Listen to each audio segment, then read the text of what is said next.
Tim, I want to know about God, and so I hear all these terms. God's all powerful, all knowledgeable, all good, and then all free. So I try to think, what does it mean for God to be all free? He can do anything. Well, if God is all good, God can't sin, so God's not entirely all free. So I want to explore, what does it mean for God to be free? Now, you've talked about the necessity for God to create. Does that mean that God had no freedom not to create? So what do we mean when we say that God is a free agent, much as we ourselves take ourselves to be free to make choices? After all, it's often said by religious people that God is not free to sin in the sense of doing something that he recognizes on balance to be a morally bad thing. So it seems like there are certain things that are within the scope of his power that his nature precludes him from doing. Furthermore, you might think that God, being a being with a creative capacity, inevitably would choose to create something or other. But then that seems to suggest that God is not free not to create anything at all. Furthermore, you might constrict the space of God's freedom even further if you suppose with someone like Leibniz, the 17th century philosopher, that God necessarily creates the best. And if there is a best, then it looks like there's just one created reality available to God in the final analysis that he could realistically choose to create. So we need to explore this idea of freedom.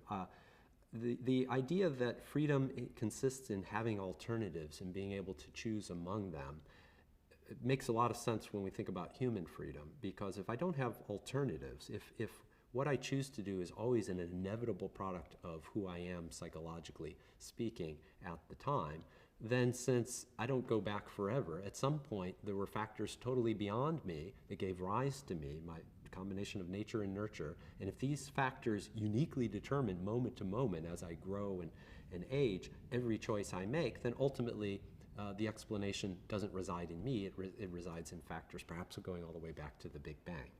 So it's important for that not to be the case, that the factors that causally influence me, if I'm to be free, do so only to a degree of probability. That opens up a space for me to make choices. But in the case of God, there's nothing behind God. So if his nature sort of renders him such as to naturally desire and choose a certain option or only choose from among a limited range of options, we wouldn't say that diminishes God's freedom in the sense that it now turns out something else is responsible for God's choice, because there is nothing, there's no environment that conditions God. There are no causal antecedents to God. So freedom in God arguably amounts to something a bit different than freedom in human beings. It means doing what he wants, what he desires to do, and what he considers to be reasonable to do. And that's consistent with there being a very limited scope of alternatives that he takes seriously, or a wide scope. You've had the view that the scope that God indeed takes in God's creative activities is to create literally an infinity of possible universes, because that's the only way to get around the problem of God creating the best. If God creates everything possible, then you don't have that problem. Yeah, but he could create an infinite number of universes of this sort or an infinite number of that sort. So that's consistent with there being a space of choice. It's just suggesting that, all things considered, not every possibility is a possibility that God really might have brought about.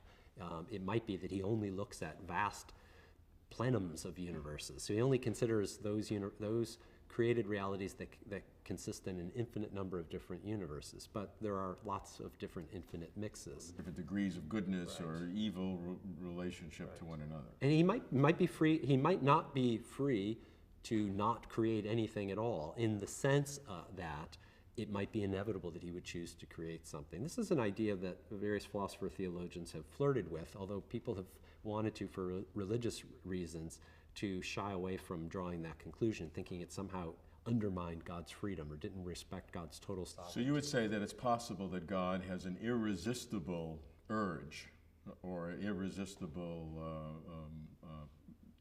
sense of internal momentum that God has to create. God could not be God without being... I think so. God doesn't create if God exists, he doesn't create out of any felt need. God is an entirely self-sufficient being.